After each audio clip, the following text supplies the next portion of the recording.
Corea del Norte disparó el domingo un misil balístico que se mantuvo cerca de media hora en el aire y cayó en el mar de Japón. Se trata de su segundo lanzamiento en cerca de 2 semanas. El gobierno del vecino Corea del Sur calificó el lanzamiento como una provocación insensata.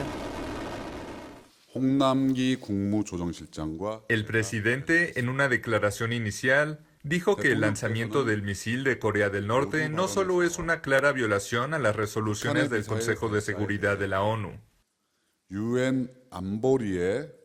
sino una grave amenaza a la paz y seguridad de la península coreana, así como la comunidad internacional. Nuestro gobierno lo condena enérgicamente.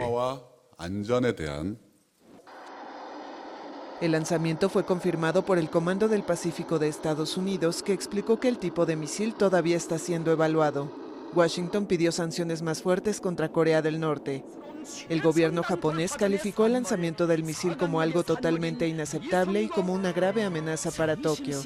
China reaccionó pidiendo moderación y se sumó a Rusia en la preocupación por la escalada de tensiones en la península.